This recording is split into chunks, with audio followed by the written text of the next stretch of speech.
2 Samuel capítulo 19. Contaram a Joabe que o rei Davi estava chorando e se lamentando por causa de Absalão. Assim, naquele dia, a alegria da vitória virou tristeza para toda a tropa de Davi, porque eles souberam que o rei estava chorando a morte do seu filho. Eles voltaram e entraram na cidade em silêncio, como fazem os soldados que fogem da batalha envergonhados. O rei havia coberto o rosto e gritava alto: "Ó meu filho Absalão, Absalão, meu filho." Então Joabe foi à casa do rei e lhe disse: "Hoje o Senhor humilhou os seus soldados, aqueles que salvaram a sua vida, a vida dos seus filhos e filhas e a vida das suas esposas e concubinas. O Senhor odeia os que amam e ama aqueles que o odeiam, e mostrou que os seus oficiais e os seus soldados não valem nada para o Senhor. Eu estou vendo agora que o Senhor ficaria muito feliz se hoje Absalão estivesse vivo e todos nós estivéssemos mortos. Vá agora e dê uma palavra de elogio aos seus soldados. Se não fizer isso, eu juro em nome de Deus, o Senhor, que amanhã de manhã nenhum deles estará do seu lado. Esse seria o pior desastre de toda a sua vida." Então o rei se levantou e foi sentar-se perto do portão da cidade. Os seus soldados souberam que ele estava lá e reuniram-se todos em volta dele. Enquanto isso, todos os israelitas tinham fugido, cada um para sua casa. E em todo o país eles começaram a brigar. Eles diziam: "O rei Davi nos livrou dos nossos inimigos. Ele nos livrou dos filisteus, mas agora fugiu de Absalão e saiu do país. Nós escolhemos Absalão para ser o nosso rei, mas ele morreu em batalha. Então por que não tentamos trazer o rei Davi de volta?" O rei Davi soube que os israelitas estavam dizendo. Então enviou os sacerdotes Zadok e Abiatar aos líderes de Judá para perguntarem o seguinte: "Por que vocês seriam os últimos a ajudar a trazer o rei de volta ao seu palácio? Vocês são meus parentes, da minha própria carne e do meu próprio sangue. Por que vocês seriam os últimos a ajudar a me trazer de volta?" Davi também mandou dizer a Amasa: "Você é meu parente. De agora em diante você será o comandante do exército em lugar de Joabe.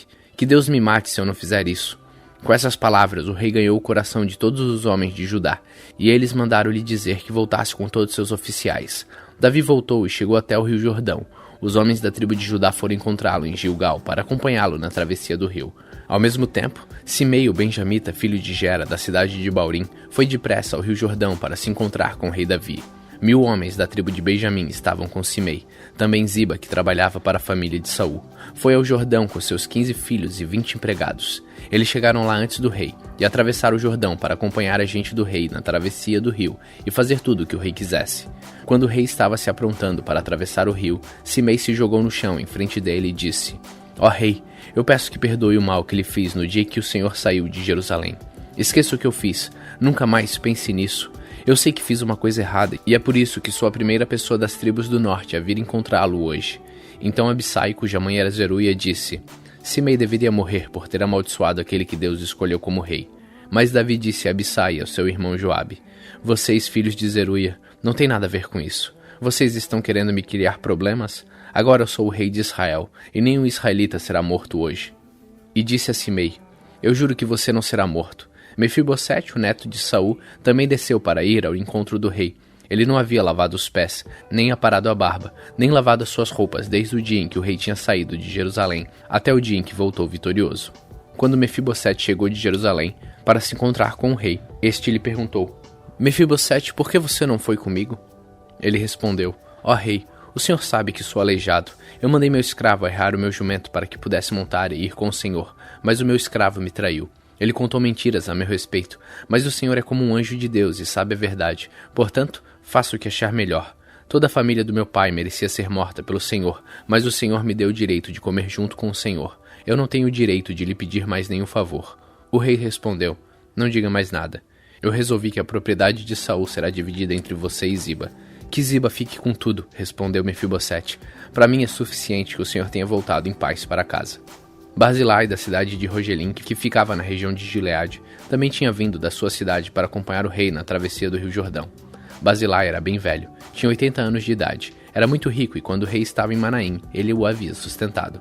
"Barzilai", disse o rei, "venha para Jerusalém e fique comigo que eu o sustentarei." Mas ele respondeu: "Eu não vou viver muito mais. Por que iria para Jerusalém com o Senhor? Já tenho 80 anos e não tenho prazer em mais nada.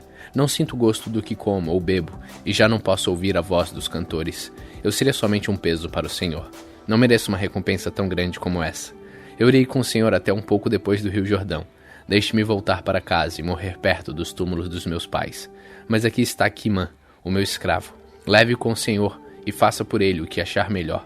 O rei respondeu: "Eu o levarei comigo e farei por ele tudo o que você quiser, e farei por você qualquer coisa que me pedir." Então Davi e toda a sua gente atravessaram o rio Jordão. Ele beijou Barzilai e lhe deu a sua bênção, e Barzilai voltou para casa. O rei atravessou o rio acompanhado por todos os homens de Judá e pela metade dos homens de Israel. Dali foi para Gilgal e Quimã seguiu com ele. Então todos os israelitas foram e disseram a Davi: Ó rei, por que é que nossos irmãos e os homens de Judá se acharam com o direito de trazer o Senhor, a sua família e a sua gente para este lado do rio Jordão?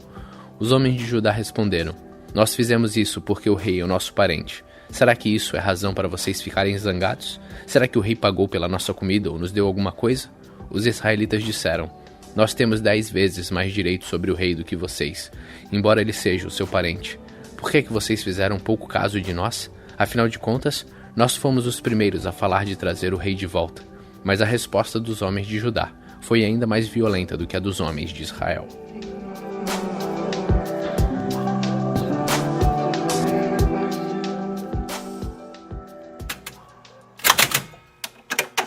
Salmos capítulo 145.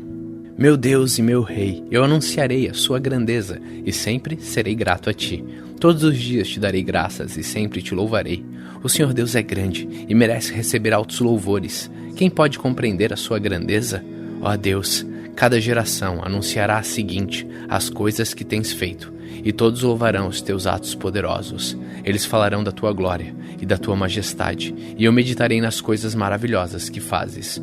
Falarão dos teus atos poderosos, e anunciarei a tua grandeza. Falarão da tua imensa bondade, e cantarão com alegria a respeito da tua fidelidade. O Senhor Deus é bom e cheio de compaixão. Ele demora a ficar irado e tem sempre muito amor. O Senhor é bondoso com todos, e cuida com carinho de todas as suas criaturas. Ó Senhor Deus, todas as suas criaturas te louvarão, e te darão graças os que são fiéis a ti. Todos falarão da glória do teu reino, e contarão a respeito do teu poder, para que todos os povos conheçam os teus atos poderosos, e a grandeza e a glória do teu reino. O teu reino é eterno, e tu és rei para sempre. O Senhor Deus sempre cumpre o que promete. Ele é fiel em tudo o que faz. Ele ajuda os que estão em dificuldade e levanta os que caem. Todos os seres vivos olham para ele com esperança, e ele dá alimento a todos no tempo certo. Quando os alimenta, o Senhor Deus é generoso. Ele satisfaz a todos os seres vivos. O Senhor é justo em todos os seus atos e fiel em tudo o que faz. Ele está perto de todos os que pedem a sua ajuda, dos que pedem com sinceridade. A todos os que o temem, dá o que é necessário. Ele ouve os seus gritos e os salva da morte. O Senhor protege os que o amam, mas destruirá todos os maus. Eu sempre louvarei o Senhor. Que todos os seres vivos louvem o Santo Deus para sempre.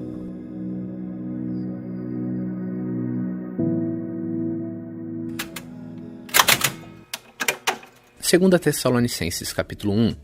Eu, Paulo e Silas e Timóteo escrevemos esta carta aos irmãos da igreja da cidade de Tessalônica, irmãos que estão unidos com Deus, o nosso Pai, e com o Senhor Jesus Cristo. Que a graça e a paz de Deus, o nosso Pai, e do Senhor Jesus Cristo estejam com vocês. Irmãos, sempre temos de dar graças a Deus por vocês. Para nós é certo fazer isso, porque a fé que vocês têm está crescendo cada vez mais, e o amor que vocês têm um pelos outros está se tornando cada vez maior. É por isso que nas igrejas de Deus falamos com orgulho sobre vocês. Nós temos orgulho de vocês por causa da paciência e da fé que vocês mostram no meio de todas as perseguições e sofrimentos. Esta é uma prova de que Deus é justo na sua maneira de julgar. Como resultado disso, vocês se tornarão merecedores do seu reino, pelo qual estão sofrendo. Deus fará o que é justo. Ele trará sofrimento para aqueles que fazem com que vocês sofram, e dará descanso a vocês e também a nós que sofremos. E fará isso quando o Senhor Jesus vier do céu e aparecer junto com seus anjos poderosos, no meio de chamas de fogo, para castigar os que rejeitam a Deus e não obedecem ao Evangelho do nosso Senhor Jesus. Eles serão castigados com a destruição eterna e ficarão longe da presença do Senhor e do seu glorioso poder. Isso acontecerá naquele dia, o dia em que ele vier para ser louvado por todo o seu povo e para receber homenagens de todos os que creem. Vocês também estarão entre eles, pois creram na mensagem que nós anunciamos. É por isso que sempre oramos por vocês, pedindo que o nosso Deus, que chamou vocês para a nova vida, faça com que sejam merecedores dela. Pedimos também que ele, pelo seu poder, realize todos os desejos que vocês têm de fazer o bem e complete o trabalho que fazem com fé. Assim Jesus, o nosso Senhor, será louvado por causa do comportamento de vocês, e vocês serão elogiados por ele, por meio da graça do nosso Deus e do Senhor Jesus Cristo. 2 Tessalonicenses capítulo 2. Agora, irmãos, a respeito da vinda de Jesus Cristo, o nosso Senhor, e do nosso encontro com Ele, pedimos a vocês o seguinte: não se perturbem facilmente, nem fiquem assustados se alguém afirmar que o dia do Senhor já chegou. Talvez alguém diga que nós tenhamos afirmado isso enquanto profetizávamos ou anunciávamos o Evangelho, ou que escrevemos isso em alguma carta. Não deixem que ninguém os engane com nada disso. Pois antes desse dia terá de acontecer a revolta contra Deus, e terá de aparecer o perverso, que está condenado a ir para o inferno. Ele será contra tudo o que as pessoas adoram, e contra tudo o que elas acham que é divino. Ele vai se colocar acima de todos, e até mesmo vai entrar e sentar-se no templo de Deus, e afirmar que é Deus. Por acaso vocês não lembram que eu lhes disse tudo isso enquanto estava com vocês? E vocês sabem também que existe alguma coisa que não deixa que isso aconteça agora. Porém, no tempo certo, o perverso aparecerá. A misteriosa maldade já está agindo, mas o que está para acontecer acontecerá somente depois que for afastado aquele que não deixa que isso aconteça. Então, o perverso aparecerá, e o Senhor Jesus, quando vier, o matará com um sopro e o destruirá com a sua gloriosa presença. O perverso chegará com o poder de Satanás e fará todo tipo de falsos milagres e maravilhas, e enganará com todo tipo de maldade aos que vão ser destruídos. Eles vão ser destruídos porque não aceitaram nem amaram a verdade que os poderia salvar. Por isso Deus envia o poder do erro para agir neles, a fim de que acreditem naquilo que é falso. O resultado disso é que serão condenados todos os que não creem na verdade, mas têm prazer no pecado. Irmãos, sempre devemos dar graças a Deus por vocês, a quem o Senhor ama, pois Deus os escolheu como os primeiros a serem salvos pelo poder do Espírito Santo e pela fé que vocês têm na verdade, a fim de tornar vocês o seu povo dedicado a Ele. Foi para isso que Deus os chamou, por meio do Evangelho que anunciamos, a fim de que vocês tomem parte na glória do nosso Senhor Jesus Cristo. Portanto, irmãos, fiquem firmes e guardem aquelas verdades que ensinamos a vocês tanto nas nossas mensagens como na nossa carta. Que o próprio Jesus Cristo, nosso Senhor e Deus, o nosso Pai, que nos ama e que na sua bondade nos dá uma coragem que não acaba e uma esperança firme, encham o coração de vocês de ânimo e os tornem fortes para fazerem e dizerem tudo o que é bom. 2 Tessalonicenses capítulo 3. Finalmente, irmãos, orem por nós para que a mensagem do Senhor continue a se espalhar rapidamente e seja bem aceita, como aconteceu entre vocês. Orem também para que Deus nos livre das pessoas más e perversas, pois nem todos creem na mensagem. Mas o Senhor Jesus é fiel. Ele lhes dará forças e os livrará do maligno. E o Senhor faz com que confiemos em vocês.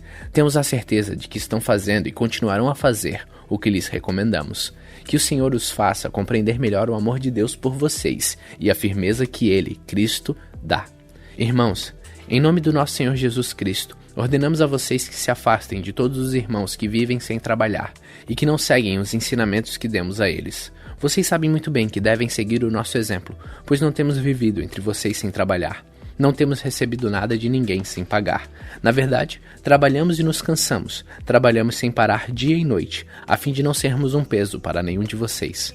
É claro que temos o direito de receber sustento, mas não temos pedido nada a fim de que vocês seguissem o nosso exemplo. Porque quando estávamos aí, demos esta regra: quem não quer trabalhar, que não coma. Estamos afirmando isso porque ouvimos dizer que há entre vocês algumas pessoas que vivem como preguiçosos, não fazem nada e se metem na vida dos outros. Em nome do Senhor Jesus Cristo, ordenamos com insistência a essas pessoas que vivam de um modo correto e trabalhem para se sustentar. Mas vocês, irmãos, não se cansem de fazer o bem. Se alguém não quiser obedecer ao que estamos mandando nesta carta, vejam bem quem está fazendo isso e se afastem dele para que fique envergonhado. No entanto, não o tratem como inimigo, mas o aconselhem como se aconselha um irmão. Que o Senhor de paz dê a vocês a paz, sempre e de todas as maneiras, e que o Senhor esteja com todos vocês. Com a minha própria mão escrevo isto: saudações de Paulo. É assim que assino todas as minhas cartas, é assim que escrevo. Que a graça do nosso Senhor Jesus Cristo esteja com todos vocês. Hoje, no dia 146 de nossa leitura, terminamos a segunda carta aos Tessalonicenses. Continue faminto, continue humilde.